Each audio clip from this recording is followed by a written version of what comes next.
बिस्मिल्लाहिर्रहमानिर्रहीम, अस्सलाम वालेकुम। मेरा नाम मुनीब फारूक है और आप देख रहे हैं Munib Farooq official YouTube channel. इस चैनल को लाइक सब्सक्राइब शेयर करने का बहुत शुक्रिया। बेल आइकन को ज़रूर प्रेस किया कीजिए ताकि आपको पता चले जब भी कोई नई वीडियो आती है। तो जनाब बन गए जनाब याया अफरीदी साहब, जस्टिस याया अफरीदी पाकिस्तान के नए चीफ जस्टिस। उनके नाम पर फाइनल कुरा निकला है। जो पार्लिमानी कमेटी थी, स्पेशल कमेटी, उसने डिसाइड किया है और यूनानिमस यानी मुतफ़िका तौर पर ये सब कुछ हुआ। तहरीक इंसाफ ने क्या पॉलिटिक्स की है, तहरीक इंसाफ को चाहिए था कि इस कमेटी का हिस्सा बनते, लेकिन उन्होंने नहीं बने और इन्होंने 2/3 अक्सरियत से भी ज़्यादा मुतफ़िका तौर पर जो मेंबरान थे उन्होंने याया अफरीदी साहब का नाम फाइनल किया है। आज बड़ी दिलचस्प बातें हुई। आज सुबह से लोग कह रहे थे नहीं जी मंसूर अली शाह साहब भी बनेंगे, क्योंकि वो इसलिए बनेंगे क्योंकि वो हो ये रहा है कि जब आइनी तरमीम हो चुकी है तो मंसूर अली शाह साहब का तो कोई तुक ही नहीं बनता उनको ना बनाने का, और सिलसिला सब कुछ मौजूद है, ऐसे ही मौजूद है। देखिए, मैंने आपको कुछ दिन पहले और गालिबन 1-2 दिन पहले भी बताया था कि मंसूर अली शाह साहब की जानिब से भी बहुत से पैगामात गए और बहुत सी चीज़ें हुई। मंसूर अली शाह साहब एक बड़े लायक जज हैं, लेकिन जो पाकिस्तान के अंदर इस वक्त निज़ाम है उसका एतबार मंसूर अली शाह साहब पर से उठ गया था। और ख़ास तौर पर मंसूर अली शाह साहब के बारे में आज जो बाकायदा तौर पर काजी फ़ैसल साहब ने अपने मखसूस नशिस्तों वाले एक फ़ैसले के अंदर जो इख्तलाफी नोट था उसका आज तफसीली जो फ़ैसला भेजा है, वो तो चार्जशीट है सीधी सीधी मंसूर अली शाह साहब के ऊपर, क्योंकि उन्होंने क्लियर लिखा है कि इन्होंने आइन की भी वायलेशन की, आइन को नए मतलब दिए, ओवर स्ट्रेच किया। तो अगर किसी को शक था तो आज दूर हो जाना चाहिए था, लेकिन आज सारा दिन बहुत से जर्नलिस्ट ने कहा जी मंसूर अली शाह आ रहे हैं और इत्तलात ये हैं कि वो आ रहे हैं, क्योंकि आइनी तरमीम के बाद अब चीफ जस्टिस के पास इख्तियार नहीं रहा। लेकिन मेरा आर्गूमेंट सिर्फ एक था, ये देखिए जुडिशल कमीशन का सरबरा अब भी चीफ जस्टिस ऑफ पाकिस्तान ही होगा। और ये भी गलती लोग कर रहे हैं समझते हुए कि जी आइनी बेंच का सरबरा कोई सिरे से और ही होगा। वो चीफ जस्टिस भी हो सकता है अगर जुडिशल कमीशन उसे बनाए आइनी बेंच का सरबरा। वैसे अब आइनी बेंच के सरबराह के लिए जो मुझे नाम सामने आ रहा है वो सीनियर जजेस में से मुझे लगता है कि वो अमीनुद्दीन खान साहब हो सकते हैं, जो इस वक्त सुप्रीम कोर्ट में मौजूद है। अगर अगर देखा जाए तो मुनीब अख्तर साहब और मंसूर अली शाह साहब, इनके नाम के ऊपर बाकायदा तौर पर अब ये सुपरसीड हो चुके हैं। और जब कोई जज सुपरसीड हो जाता है तो दो ऑप्शन हैं, या तो वो अपना काम जारी रख सकते हैं या वो खुद ही ऑनरेबली रिटायर कर जाएं, रिज़ाइन दे दें।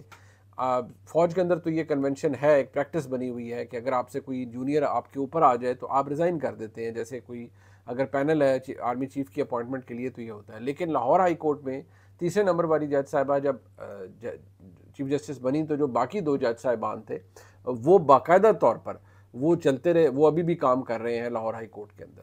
यहाँ पर भी अब देखना है कि मंसूर अली शाह साहब और मुनीब अख्तर साहब क्या रिज़ाइन करते हैं या रहेंगे। याया अफरीदी साहब की तरफ से अभी तक कोई ऐसा इंडिकेशन नहीं आई जुडिशल कमीशन को या लॉ मिनिस्ट्री को कि वो चीफ जस्टिस नहीं बनना चाहते, और निज़ाम ने उन्हें चूज़ किया है। याया अफरीदी साहब ने इख्तलाफी नोट लिखा था, डिसेंटिंग जज थे वो मखसूस नशिस्तों के फ़ैसले के अंदर भी। याया अफरीदी साहब जाने जाते हैं अपनी इंडिपेंडेंस के हवाले से, लेकिन वो आइन की हिसाब से चलने वाले जज हैं। अब जो इस सारे पूरे मामले में हुआ और जो सारा दिन एक लोगों के जहन में गलतफहमी थी कि मंसूर अली शाह साहब बनेंगे, मैं दोबारा कहूँगा मंसूर अली शाह साहब के हवाले से क्लेम करती है हुकूमत और बहुत से हुकूमती इदारे भी कि उनके पास कुछ एविडेंस मौजूद है जिसमें मंसूर अली शाह साहब की जानिब से या उनके चैम्बर की जानिब से, उनसे करीब लोगों की जानिब से चंद ऐसे मैसेजेस ज़रूर इधर उधर गए जिससे ज़ाहिर होता था कि जी कुछ जज साहिबान तैयारी कर रहे हैं कि जैसे ही मंसूर अली शाह साहब आएंगे तो कुछ चीज़ें तब्दील हो जाएंगी। मंसूर अली शाह साहब की जानिब से पैगाम भी शायद बिलवास्ता बिलावास्ता तौर पर भिजवाए गए, लेकिन इंपॉर्टेंट फैक्टर ये है कि एतबार का एलिमेंट ख़त्म हो चुका था। और मंसूर अली शाह साहब को भी ये पैगाम मिला हुआ था कि अगर आइनी तरमीम नहीं भी होती तो अगर वो कुछ होगा, मुहिम जोई होगी, कुछ ऐसा सिलसिला होगा तो उसका बहुत ब्लो बैक आएगा। उसके लिए भी मामलात चलते रहे, लेकिन अब रिज़ल्ट ये निकला है कि तहरीक इंसाफ मज़ीद मार्जिनलाइज हुई है। उन्होंने कहा है कि हमारी सियासी कमेटी ने फैसला किया कि हम इसके अंदर नहीं जाते, अगेन अ बैड डिसीजन। फ़लस्तीन की APC में आप नहीं जाते, वो भी बुरा डिसीजन। आप अपनी सियासी स्पेस कम कर रहे हैं, ये भी आपने अपनी गलती की है। आप मौलाना साहब के साथ खड़े होकर फरमाते हैं कि हमें मुसवदे के ऊपर एतमाद है। भैया आप तो उस मुसवदे की किसी बहस के अंदर जाइए ही ना। आप कहें जी ये तो तरमीम ही गलत है, हम तो इसके कोई ना मुसवदा या मुसवदे के बगैर हम तो इसमें मानते नहीं। रिकॉर्ड के ऊपर खड़े होकर खुद तहरीक इंसाफ के मोअज़्ज़ज़ मेंबरान ने, जनाब बैरिस्टर गौहर खान साहब ने कहा कि नहीं जी हमारा बस इत्तफाक हुआ है लेकिन हम वोट नहीं, और उसके बाद में उन्होंने फरमाया कि हम वोट नहीं करेंगे। अब नतीजा ये निकला है कि याया अफरीदी साहब को निज़ाम ने चूज़ कर लिया है और ये सिलसिला अब ऐसे चलेगा। इससे होगा क्या, अब आपको कुछ अरसे बाद शायद एक नई आईनी तरमीम भी नज़र आए, शायद आपको फ़ौजी अदालतें भी नज़र आएँ, और आपको शायद सिस्टम उस जगह नज़र आता जाता हुआ नज़र आए जहाँ पर मज़ीद गिरफ्त, पार्लियामान की बड़ी मजबूत गिरफ्त आ चुकी है अब जुडिशल अपॉइंटमेंट्स के ऊपर। अब जो आईनी बेंच का सरबराह है वो भी जुडिशल कमीशन ने बनाना है जिसमें पार्लियामान के लोग मौजूद हैं। सो ओवरऑल, और वहाँ बाय मेजॉरिटी फैसले होने। तो अब ये सिलसिला जिस तरफ चल निकला है इससे बहुत कुछ आगे हो सकता है। आज इमरान खान साहब की हमशीरा मोहतरमा नौरीन खान साहबा, वो भी इंतज़ार करती नहीं कि इमरान खान साहब से मुलाकात कराई जाए, नहीं हुई, वो और तोसी कर दी गई है। आप याद रखिए, मैं आपको बताता रहा हूँ सितंबर, फिर मैंने आपको अक्टूबर का बताया कि मज़ीद सख्ती, मज़ीद दबाव, ये वो चीज़ें थी जो बहसीत सहाफ़ी मैं देख रहा था।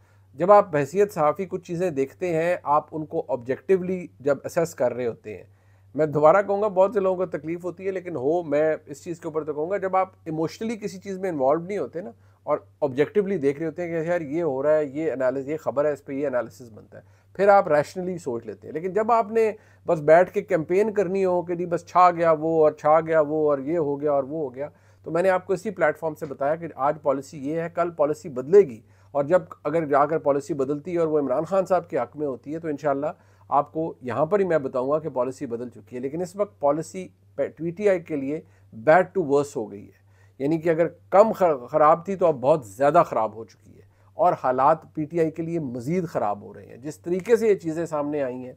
अब याया अफरीदी साहब मुझे नहीं लगता वो डिनाई करेंगे, लेकिन अगर वो नहीं करते और चीफ जस्टिस बन जाते हैं तो जो एक बहुत बड़ी तहरीक इंसाफ ने इस वक्त एक उम्मीद बनाई हुई थी कि जी मंसूर अली शाह साहब आएंगे तो क्या हो जाएगा, वो तो नहीं होगा। साथ ही साथ जो वकला की जानिब से कहा जा रहा है कि नहीं जी हम तो तहरीक चलाएंगे, देखिए 2007 की लॉयर्स मूवमेंट के पीछे एस्टैब्लिशमेंट थी, मुशर्रफ साहब को वो ख़त्म हो रहे थे, जा रहे थे, एस्टैब्लिशमेंट थी, उसके बाद सियासी जमातों ने उस तहरीक को हाईजैक किया, लॉयर्स के पास कोई काम नहीं होता था। आज लॉयर्स लीगल फ्रेटर्निटी के पास इतना क्वेश्चन नहीं है, वो इंसाफ लॉयर फोरम्स के लोग निकलें और वो शायद कुछ करें तो ठीक है, अदरवाइज़ कोई बाहर नहीं निकलेगा। अगर लॉयर्स को बड़ी मूवमेंट के बारे में जो कहा जा रहा है वो मूवमेंट इस वक्त बनती हुई नज़र नहीं आ रही। क्या पूरे पाकिस्तान की बार्स ने बायकॉट किया है सुप्रीम कोर्ट की प्रोसीडिंग्स का, या लोकल कोर्ट्स या डिस्ट्रिक्ट बार्स ने, या क्या कर भी देते हैं तो लॉयर्स मूवमेंट उसके बाद आती है। पहले आप अदालतों का बॉयकॉट करते हैं, फिर आप जाकर सड़कों पर निकलते हैं। अभी तो उसका कोई सिरा ही नहीं नज़र आ रहा। तो क्या बॉयकॉट किसी ने करना है और क्या सिलसिला आगे चलना है? आज मैं सारा दिन इस चीज़ को असेस करता रहा, और क्योंकि मेरा मकसद आपके सामने एक मीनिंगफुल कंटेंट लाने का होता है कि जो चीज़ डेवलप हो रही है, जो एक चीज़ नज़र आ रही है, उसके मुताबिक आपको उस पर अपनी मेरी राय दी जाए, जिससे आप एग्री करते हैं। आपका बहुत शुक्रिया। अगर आप ना भी एग्री करें तब भी मेरे लिए बड़ी अहमियत की बात है कि आप इस प्लेटफॉर्म का साथ दे रहे हैं। जो इस वक्त हुआ है वो हमारे सामने है, और मैं आपको यकीन से कह सकता हूँ कि प्लानिंग और बहुत सी चीज़ों की अगले आने वाले अरसे के अंदर कर दी गई है। अब जो इस चीज़ जो एक सोच थी वो ये थी कि जी ये जो एक मेजॉरिटी ऑफ जजेस हैं सुप्रीम कोर्ट के अंदर, ये जी बहुत हैवीली टिल्टेड है टुवर्ड्स वन पर्टिकुलर पार्टी। उस चीज़ को ये हुकूमत के अंदर, एस्टैब्लिशमेंट के अंदर बड़ा क्लियर ये एक मौक़िफ़ था। अब ये मौक़िफ़ बहसीत सहाफ़ी मैं आपको बताता रहा हूँ।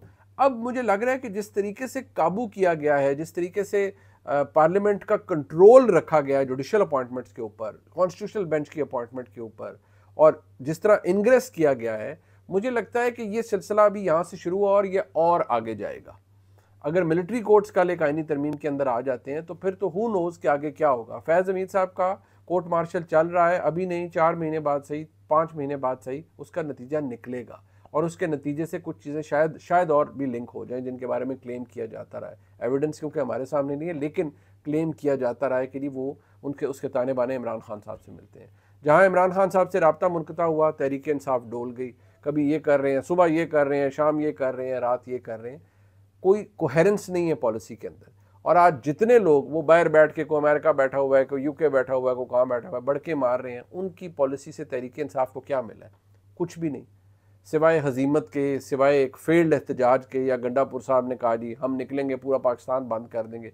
अरे भाई आप निकलें, पिछली दफ़ा भी आप 12 ज़िले क्रॉस करके गए थे, आप शायद 32 ज़िले क्रॉस करके आपको जाना पड़ेगा, क्योंकि आप रियासत के साथ आप नहीं लड़ सकते, रियासती ताकत के साथ। और ये बातें बड़ी अजीब होती हैं। 9 मई लोगों के सामने है, कोई और 9 मई करने के हिस्सा बनने के लिए तैयार नहीं है, वही गले से नहीं उतर रहा। वो एहतजाज जो आपने पिंडी इस्लामाबाद के अंदर करने की कोशिश की, अब मज़ीद आपको करने की गुंजाइश नहीं दी जाएगी। करेंगे भी तो रियासत उतनी ताकत के साथ उसका जवाब भी देगी। और ये भी मैं आपको बता दूँ, बहुत कुछ बदला है इस महीने के अंदर, पहली तारीखों से लेकर अब तक। Policy shift, major policy shift हुआ है। हो सकता है कुछ गुंजाइश निकले इमरान खान साहब के लिए कि ये वो अच्छा जी मुलाकातें चले बीच में कर लें, लेकिन जो पहले एक जैसे वो कहते हैं जी कि भेड़ चाल थी, उस भेड़ चाल को रोक दिया गया है। और ये एक कामयाब स्ट्रैटेजी की चीज़ तौर पर ये चीज़ सामने आई है, और इसने बहुत बेनिफिट किया है, निज़ाम को बड़ा बेनिफिट दिया है। लिहाजा अब जो चीज़ चल रही है, मुझे लगता है ये ऐसे ही चलती रहेगी, और याया अफरीदी साहब का आना इस बात के ऊपर मोहर सब्त करता है। और अगर कॉन्स्टिट्यूशनल बेंच के सरबराह जुडिशल कमीशन अमीनुद्दीन खान साहब को बना देता है, तो फिर कुछ चीज़ों का वहाँ पर भी अंदाज़ा होगा। लेकिन ये हुकूमत के क्लेम्स भी अपनी जगह होते हैं, बहुत सारी चीज़ों के बारे में भी मज़ीद पता चलना है। लेकिन आज जो नज़र आ रहा है वो निज़ाम की भरपूर गिरफ्त है। आगे देखते हैं क्या होता है। व्लॉग आपने देखा जी, लाइक सब्सक्राइब शेयर कीजिएगा। देखने का बहुत शुक्रिया। खुदा हाफिज़।